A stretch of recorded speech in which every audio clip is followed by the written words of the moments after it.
नमा संस्कृता मित्राणि। तो मित्रों, आज हम इस वीडियो में बाबा साहेब भीमराव अंबेडकर बिहार विश्वविद्यालय के स्नातक प्रथम सेमेस्टर संस्कृत मेजर पेपर संख्या 1 का प्रश्न पत्र को देखेंगे, जो कि 2023 में जिनकी परीक्षाएं हुई है। ये प्रश्न पत्र जो है ये सत्र 2023 से 27 का है। जैसा कि आप देख पा रहे होंगे स्क्रीन पे, ये 23 से 27 का ये ओरिजिनल क्वेश्चन पेपर है और उसी को देखेंगे। इनकी परीक्षाएं जो 2023 में हुई है और ये प्रथम सेमेस्टर का है। ठीक है, यूजी प्रथम सेमेस्टर का ये प्रश्न पत्र है और संस्कृत का है। मेजर पेपर है संस्कृत। तो मेजर पेपर संख्या 1 है, इसी का हम देखेंगे प्रश्न पत्र को किस प्रकार से प्रश्न पूछा गया है। और इसमें जितने भी वस्तुनिष्ठ प्रश्न दिए गए हैं सारे के हम उत्तर को जानेंगे कि क्या क्या सही उत्तर होना चाहिए, सभी पे हम चर्चा करेंगे। और जितने भी दीर्घ प्रश्न दिए गए हैं, दीर्घ उत्तरीय प्रश्न, सभी पे हम चर्चा करते हुए आगे बढ़ेंगे। तो आप लोग वीडियो के अंत तक बने रहेंगे। वीडियो काफ़ी अच्छी होने वाली है समस्त संस्कृत ऑनर्स वाले छात्र छात्राओं के लिए। तो यहाँ से पहला प्रश्न प्रारंभ हो जाता है। पहला प्रश्न इसमें दिया गया, अधोलिखित प्रदत्त उत्तर विकल्पों में से शुद्ध उत्तर का चयन करें। शुद्ध उत्तर का चयन करना है, 4 विकल्प दिया रहेगा। तो 10 वस्तुनिष्ठ प्रश्न पूछा जाता है, जिसमें से प्रत्येक के लिए आपको 2-2 अंक दिए जाएंगे और 20 अंक कुल मिलाकर के आपको वस्तुनिष्ठ प्रश्न से मिलता है। और प्रश्न संख्या इसमें क देख पा रहे होंगे, लघु सिद्धांत कौमुदी के प्रणेता कौन हैं।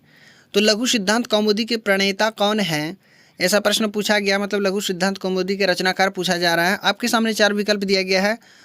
पहला है वरदराज, दूसरा है नागेश भट्ट, तीसरा है कौंड भट्ट और भट्टोजी दीक्षित। 4 विकल्प दिए गए हैं।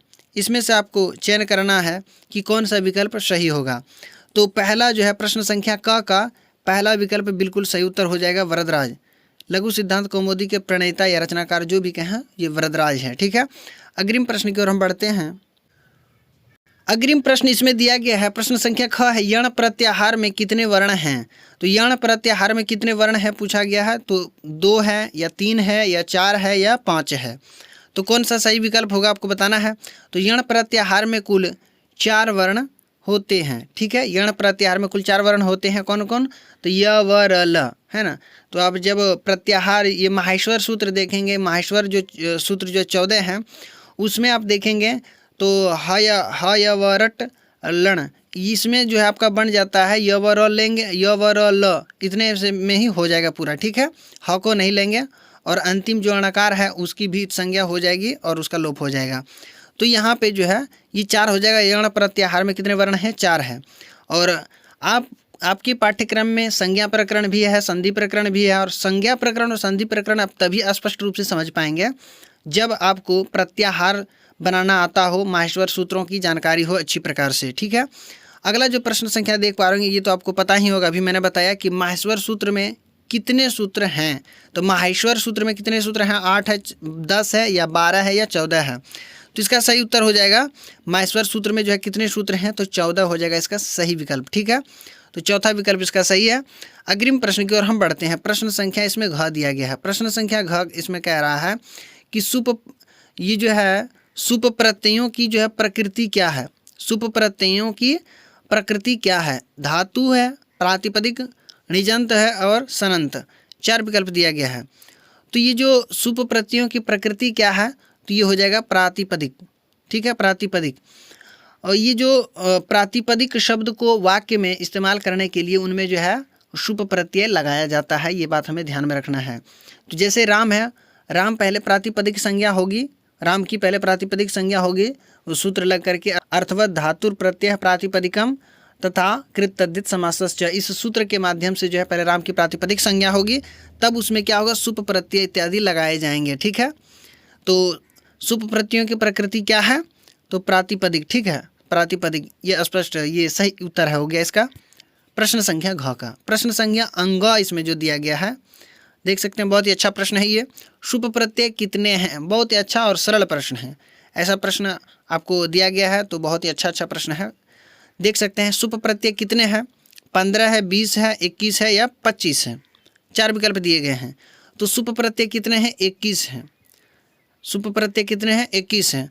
शुभ क्या है, तिंग क्या है ना, शुभ प्रत्यय तिंग प्रत्यय क्या है ना, और उसका प्रयोग कहाँ होता है, किस प्रकार होता है, उन सारी चीज़ों को मैं अच्छी तरीके से बता दिया हूँ। तो वीडियो के डिस्क्रिप्शन में एक मैं लिंक दे दिया हूँ, वो आप वीडियो के अंतिम में जाके उसको आप देख सकते हैं और अच्छी प्रकार से आप समझ जाएंगे। रूप सिद्धि को समझने से पहले आपको जो है इस वीडियो को आप अवश्य देख लेंगे, डिस्क्रिप्शन में लिंक दिया गया है, ठीक है, उसको आप अवश्य देख लेंगे। शुभ प्रत्यय क्या है, तिंग प्रत्यय क्या है, ठीक है। अग्रिम प्रश्न की ओर हम बढ़ते हैं। प्रश्न संख्या इसमें 6 दिया गया है। प्रश्न संख्या 6 इसमें है कि वर्तमान काल में कौन सा लकार प्रयुक्त होता है। तो वर्तमान काल में कौन सा लकार प्रयुक्त होता है? लट है, लिट है, लंग है या लिरट है। तो 4 विकल्प है। तो वर्तमान काल में जो है आपको लट लकार का प्रयोग होता है, आपको अच्छे तरीके से पता है, आप बचपन से ही पढ़ते आए होंगे। तो लट लकार का जो वर्तमान काल में प्रयोग होता है, लंग लकार तो भूतकाल के लिए और लिरट लकार जो है भविष्यत काल के लिए। तो ये तो आपको स्पष्ट रूप से इतना तो जानकारी सूक्ष्म होना ही चाहिए। तो वर्तमान काल में कौन सा लकार? तो लट लकार, ठीक है। अग्रिम प्रश्न को देखते हैं। प्रश्न संख्या इसमें 6 दिया गया है। प्रश्न संख्या 6 है कि लोप का तात्पर्य क्या है। जब आप पढ़ेंगे अदर्शनम लोपा तस्य लोपा, ये आप पहले ही संज्ञा प्रकरण में ही आप पढ़ेंगे। तो संज्ञा प्रकरण में ही आप जो है लोप विधायक सूत्र पढ़ेंगे। तो लोप का तात्पर्य क्या है? दर्शन है, अदर्शन है, प्रदर्शन है या सुदर्शन है। तो 4 विकल्प है, कौन सा सही विकल्प होगा? अदर्शन होगा, ठीक है, अदर्शन होगा। लोप का तात्पर्य क्या है? तो अदर्शन हो जाएगा। अग्रिम प्रश्न की ओर बढ़ते हैं। प्रश्न संख्या ज कह रहा है कि संहिता संज्ञा का विधायक सूत्र है। तो संहिता संज्ञा का जो है विधायक सूत्र कौन सा है? संहितायाम शोपदादौ संभूते परः सन्निकर्ष संहिता। 4 विकल्प दिया गया है। तो पूछ रहा है संहिता संज्ञा विधायक सूत्र कौन सा है। तो संहिता संज्ञा विधायक सूत्र जो है आपका हो जाएगा परः सन्निकर्ष संहिता, ठीक है। ये हो जाएगा इसका सही विकल्प चौथा, ठीक है। ये संज्ञा प्रकरण का ये सूत्र है, ठीक है, बहुत ही महत्वपूर्ण सूत्र है। ये हुआ हलंत्यम हुआ, तस्य लोपः हुआ, ये सभी के सभी क्या है? बहुत ही महत्वपूर्ण सूत्र है। संज्ञा प्रकरण में उपदेश या जनुनासिकित, ये सभी बहुत ही महत्वपूर्ण सूत्र है, ठीक है। वहाँ पे इसको इन सभी चीज़ों को आप स्पष्ट रूप से देखेंगे, ठीक है।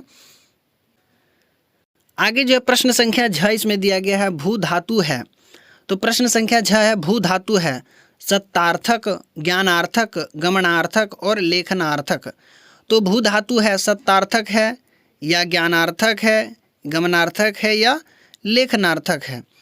तो इसका सही विकल्प जो हो जाएगा ये सत्तार्थक हो जाएगा, ठीक है, सत्तार्थक। भू धातु है कैसा? तो सत्तार्थक है। इसके बाद अग्रिम जो प्रश्न है, प्रश्न संख्या जो है यह है। प्रश्न संख्या यह है प्रत्याहार का क्या अर्थ है। प्रत्याहार का अर्थ पूछा जा रहा है कि प्रत्याहार का क्या अर्थ है। संक्षेप होगा या विक्षेप, प्रक्षेप या उत्क्षेप। तो आपको बताना है उत्क्षेप है या प्रक्षेप या विक्षेप है या संक्षेप है, कौन सा होगा इसमें सही विकल्प। तो इसका जो सही विकल्प हो जाएगा, पहला विकल्प इसका बिल्कुल सही उत्तर हो जाएगा संक्षेप, ठीक है। प्रत्याहार का क्या अर्थ है? तो प्रत्याहार का अर्थ है संक्षेप। चलिए अब हम अग्रिम प्रश्न की ओर बढ़ते हैं। यहाँ वस्तुनिष्ठ प्रश्न जो है पूरा हो जाता है। अब यहाँ से दूसरा प्रश्न प्रारंभ हो जाता है। दूसरा प्रश्न यहाँ पे दिया गया अधोलिखित प्रश्नों के उत्तर लिखें। जो प्रश्न दिए गए हैं उसका उत्तर लिखना है।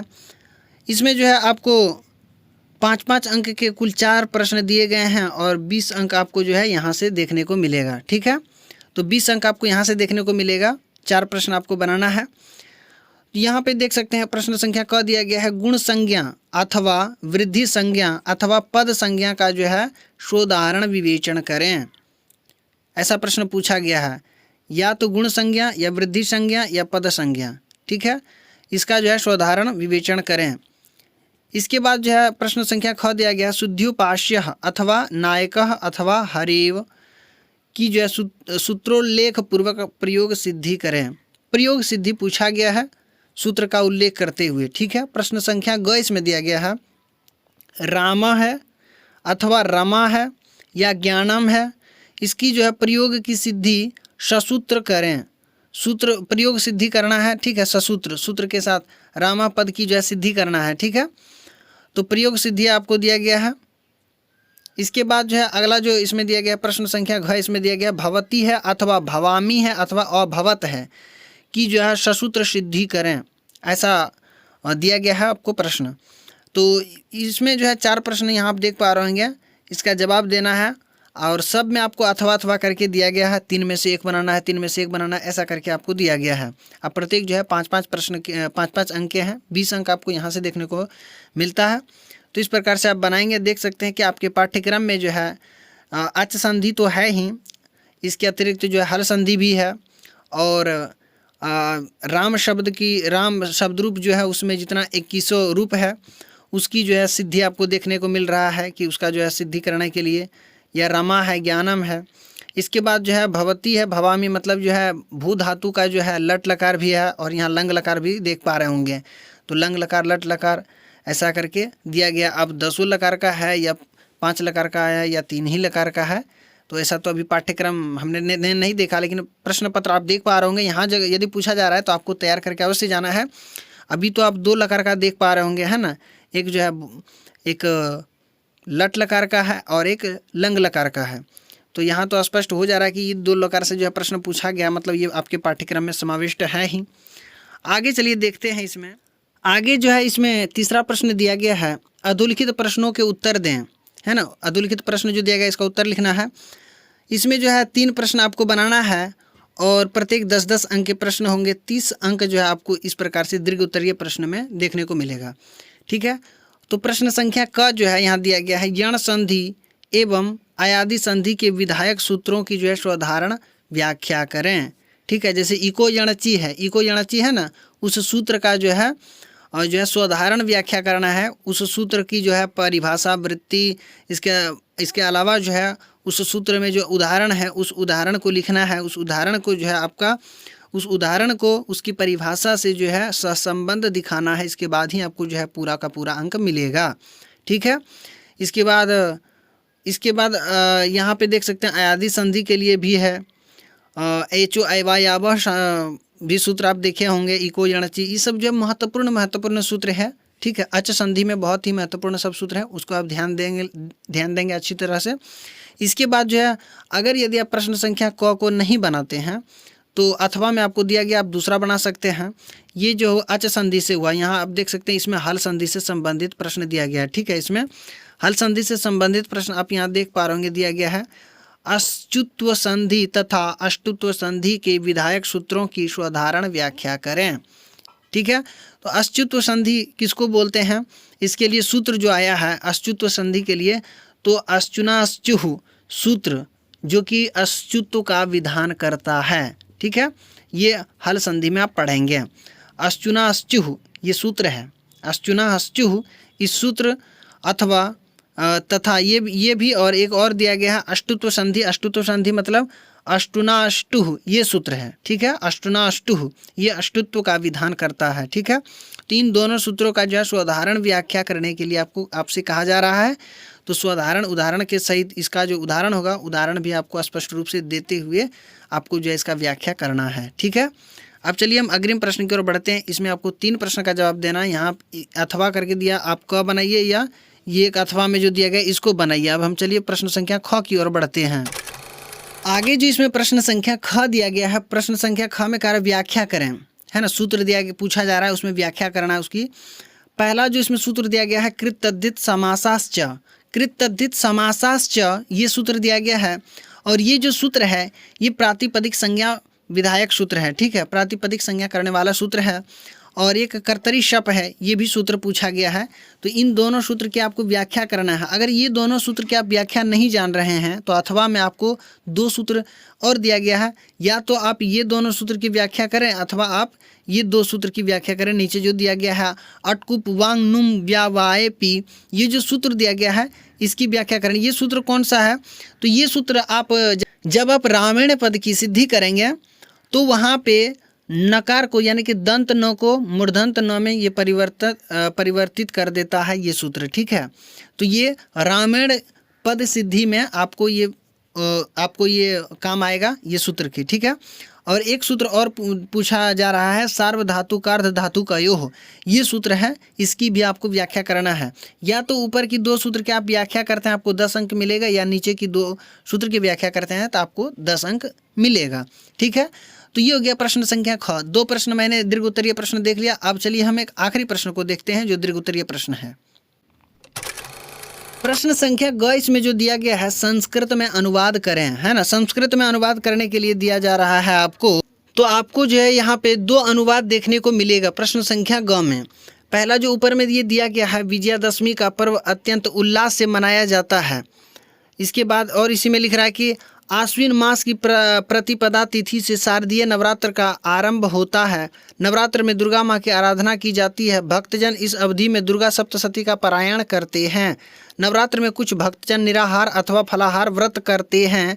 शक्ति साधना के लिए यह समय सर्वोत्तम है। अधर्म पर इस पूरे का आपको अनुवाद करना है, तब आपको जो है 10 अंक मिलेगा। इस पूरे का अनुवाद कीजिए अथवा करके एक और आपको जो है अनुवाद के लिए दिया जा रहा है, संस्कृत में अनुवाद करना है, अथवा में आपको एक और दिया जा रहा है। ये पूरा का अनुवाद करते हैं अथवा एक और आपको दिया जा रहा है अथवा में। अगर ये नहीं बनाना चाहते हैं तो आपको एक और दिया जाता है। जैसा कि आप ये देख पा रहे होंगे, ये अथवा में आपको दिया गया है, विद्या ग्रहण करना एक तपस्या है। विद्या प्राप्ति के लिए एक निष्ठ साधना करनी चाहिए। ब्रह्मचर्याश्रम का पूरा उपयोग विद्या प्राप्ति में ही करना चाहिए। विद्या में सफल होने पर पूरा जीवन आनंदमय हो जाता है। विद्या से बढ़कर कोई दूसरा धन नहीं है। विद्या सभी धनों में प्रधान है। राजा तो अपने ही देश में किंतु विद्वान सर्वत्र पूजनीय होता है। तो इस पूरे का आप अनुवाद करते हैं तो आपको 10 अंक देखने को मिलेगा। इसका अनुवाद कीजिए, अथवा में एक और आपको ऊपर में दिया गया था तो आपको 10 अंक मिलेगा। तो 10-10 अंक आपको जो है 3 प्रश्न दिया गया था, तीनों में आपको अथवा कर करके दिया गया था। तो आप तीनों में से कोई भी बनाते हैं तो आपको जो है पूरा का पूरा अंक मिल जाता है। तो इस प्रकार से मैंने मेजर पेपर संख्या 1 संस्कृत का पूरा प्रश्न पत्र आपके समक्ष लेके आया था और पूरा का पूरा आपको स्पष्ट रूप से समझा दिया। और अब हम इसमें कुछ महत्वपूर्ण बिंदुओं पे बात कर लेते हैं। जैसा कि इसमें आप देख रहे होंगे, कृतद्धित समासश्च, ये जो सूत्र है ये एक प्रातिपदिक संज्ञा विधायक सूत्र है। और इसके अतिरिक्त एक और प्रातिपदिक संज्ञा विधायक सूत्र है, अर्थवत धातुर प्रत्यय प्रातिपदिकम। ये दोनों सूत्र को आप हमेशा ध्यान में रखें, क्योंकि आप पद सिद्धि, ये जो रूप सिद्धि करेंगे तो रूप सिद्धि में आपको स्पष्ट रूप से ये दोनों सूत्र का प्रयोग तो होगा ही होगा। इसलिए इन दोनों सूत्र को आप स्पष्ट रूप से ध्यान में रखें। और ज़्यादातर जो है आपको व्याख्या में, जैसा कि इस बार ये पूछ दिया गया है तो अगले बार हो सकता है कि आपसे पूछ दिया जाए अर्थवत धातुर प्रत्यय प्रातिपदिकम, ये सूत्र पूछा जा सकता है। तो दोनों को आप स्पष्ट रूप से ध्यान में रखेंगे, ठीक है। तो महत्वपूर्ण जो भी सूत्र है उसको आप स्पष्ट रूप से ध्यान में रखेंगे। संज्ञा प्रकरण आपके पाठ्यक्रम में समाविष्ट है, तो संज्ञा प्रकरण को आप अच्छी तरह से समझें। और उसको समझने के लिए आपको सर्वप्रथम जो है माहेश्वर सूत्र को याद करना होगा। और माहेश्वर सूत्र को जब आप याद करते हैं तभी आप प्रत्याहार बनाना सीखते हैं। तो प्रत्याहार आप बनाना सीखेंगे अच्छी प्रकार से, तभी आप समझ पाएंगे संज्ञा प्रकरण को और संधि प्रकरण को, ठीक है। तो संधि प्रकरण आपको तभी समझ में आएगी जब आप प्रत्याहार को बनाना जान रहे हैं कि किस प्रकार से प्रत्याहार का निर्माण होता है, ठीक है। तो आशा करते हैं कि ये वीडियो आपको पसंद आई होगी, और वीडियो पसंद आई तो आप लाइक कर देंगे। चैनल पे पहली बार आए हैं सब्सक्राइब करके इस परिवार से जुड़ जाएंगे। और ये जो वीडियो के डिस्क्रिप्शन में जो लिंक दिया गया है इस पर जो है क्लिक करके आप सुपौर्तिंग प्रत्यय क्या है, इसका प्रयोग किस प्रकार से होता है, तो उसको भी, इस वीडियो को भी आप अवश्य अभी देख लें, ठीक है। तो मिलते हैं इससे बेहतरीन वीडियो के साथ, तब तक के लिए नमः संस्कृत, धन्यवाद।